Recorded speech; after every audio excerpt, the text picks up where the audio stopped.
Hi, this is Diane Lovetobake on YouTube. And what we're going to make are cookies. They are chocolate chip oatmeal. Now these particular cookies though, when they bake up, they're more of a flat cookie. They're very crisp and they have a little bit of a chew to them. If you're looking for more of a softer type of cookie, a higher rise cookie, I do have another chocolate chip oatmeal on my channel, and many other oatmeal cookies and chocolate cookies, so please check it out if you don't like this particular one. Now, I no longer put the recipe below the video, and I'm sorry about that, but I'll explain later.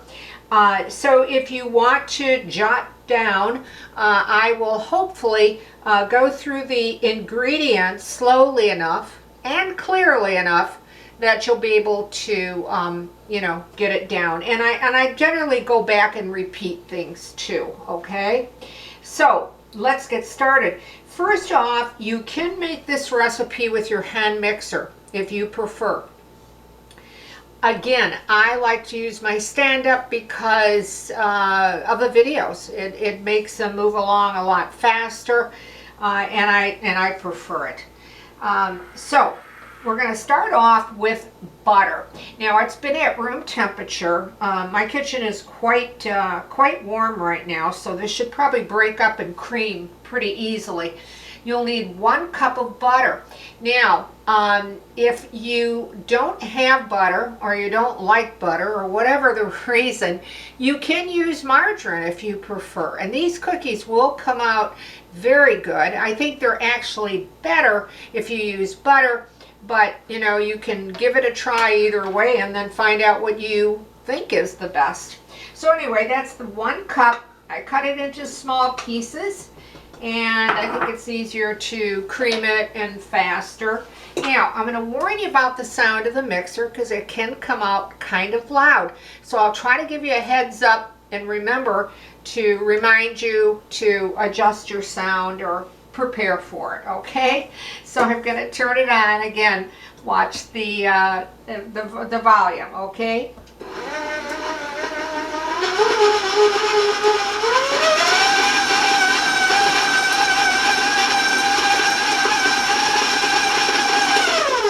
Now, again, you're going to take, maybe a minute to do that or whatever. I'm just moving everything along. The next step is putting in the sugars. You'll need 3/4 of a cup of granulated sugar to your butter or your margarine, and warn you about the sound.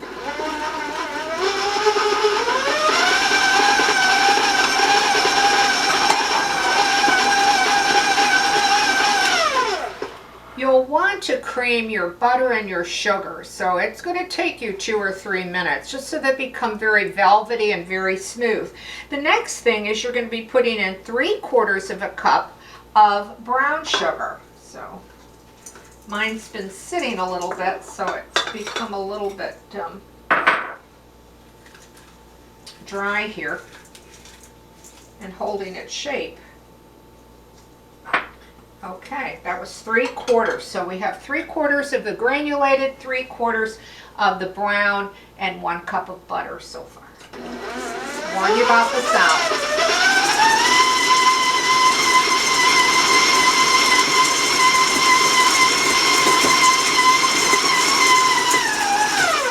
Now, once that is all come together and you feel that it's smooth, we're going to put 2 eggs. They've been at room temperature. One of mine broke, unfortunately. I'm going to put 1 at a time.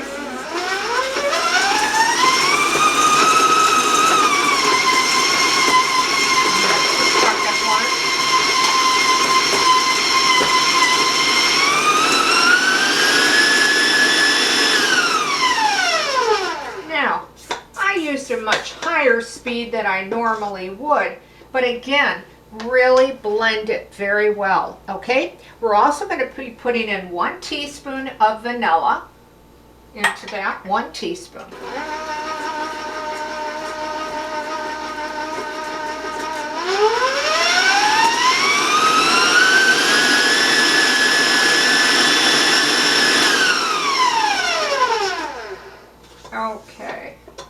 So you'll want everything to come together. You will smell the butter and the sugar together. Oh, it smells so good. Okay, let's work on the dry ingredients for right now. Okay, I'm gonna grab my little whisk here. You're going to need all-purpose flour, and you're going to be using and kneading 1.5 cups of all-purpose flour. 1.5 cups. You're also going to be putting in a teaspoon of baking soda. 1 teaspoon baking soda. And I'm just giving it a good stir. 1/2 teaspoon of baking powder. 1/2. And 1/2 teaspoon of salt. And again, I'm just giving it a good little mix here. All right. And now I'm just going to slowly start adding the dry to the wet. Okay? Warn you about the sound.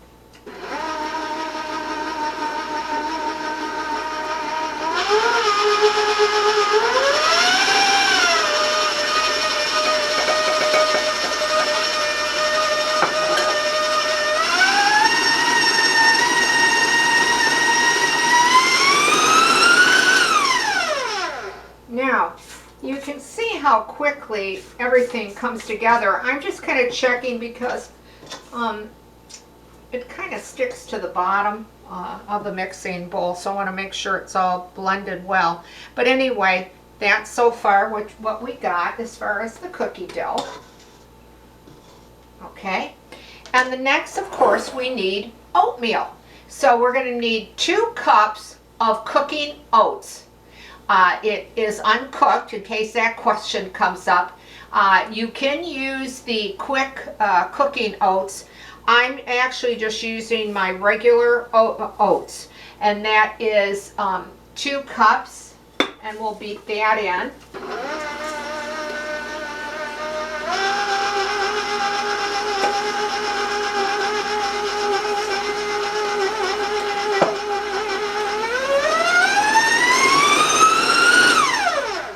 Okay, and the next thing is your chocolate chips. You need at least 1 12-ounce package. If you want to use the semi-sweet chocolate morsels, you can use the dark chocolate. You could use whatever flavor that you like, butterscotch or whatever that you might have, or white morsels. It's really up to you, but 12 ounces, it'll really make for the nice recipe. So, and I'm going to put them in. Now you can fold them by hand, but to be honest, I think I get more even distribution, and I don't beat it that long to, you know, that I'm breaking up the morsels and they're losing their integrity.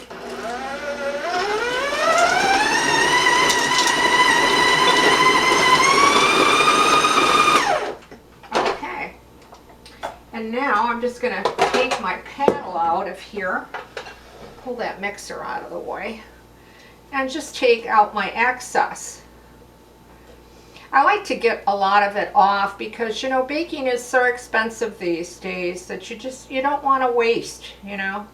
And you're spending, you know, time and effort in putting these cookies together. You know, you want to kind of get every drop. And now again, I'm just turning this over, making sure that cleaning up the sides of the mixing bowl, checking the bottom. And so far, that's exactly what it should look like of the cookie dough. Okay? Now, you'll need, of course, a baking pan or sheet. If you prefer and you want to use your Teflon mats, or you want to use parchment paper, or just alone. You won't need to spray it. You won't need to grease it. And to be very honest with you, I have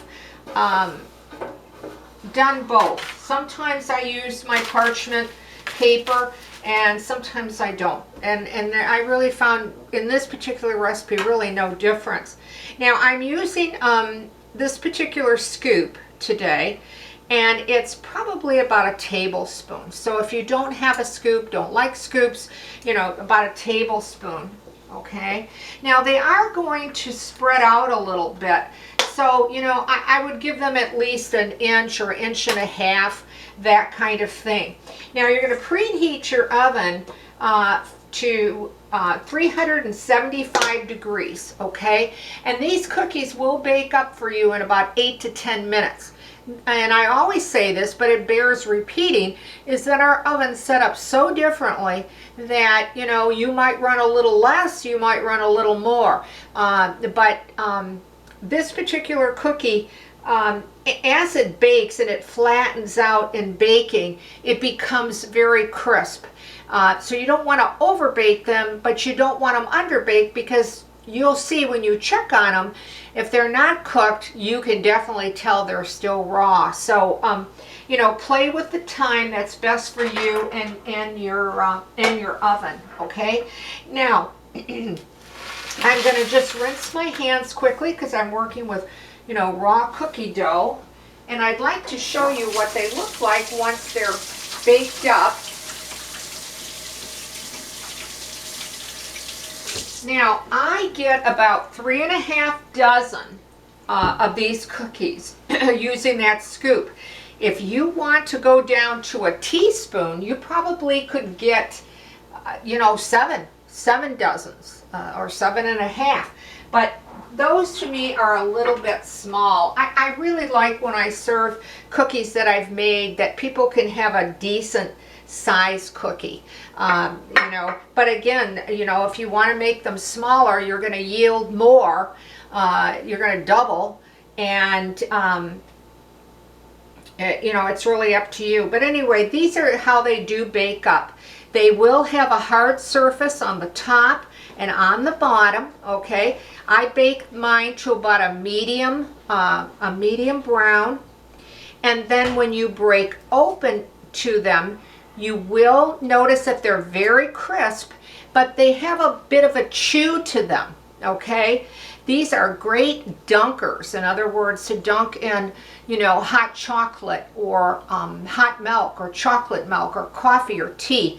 They are really delicious, especially because they have that snap to them, as well as they have a bit of a chew to them. So they really are great tasting cookies.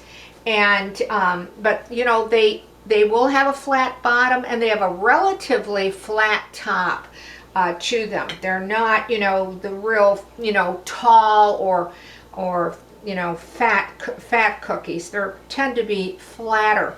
They almost remind me of a lace cookie, if you know what I mean by that.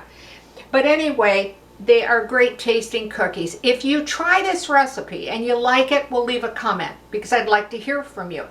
And then I'd also like to remind you to please only watch me on YouTube, because it's the only place my videos I put on.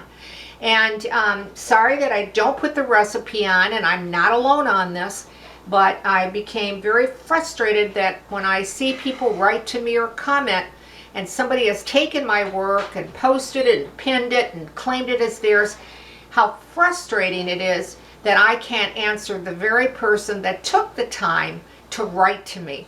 So please, if you watch me and write to me solely on YouTube, I will get your comment or your question, and I'll do my best to answer in a timely fashion. If you're so inclined and you'd like to subscribe to my channel, I can't appreciate it enough. Or give it a like. That would be fantastic. So thank you watching Diane Lovetobake on YouTube. Stay well, stay safe, and I'll see you soon.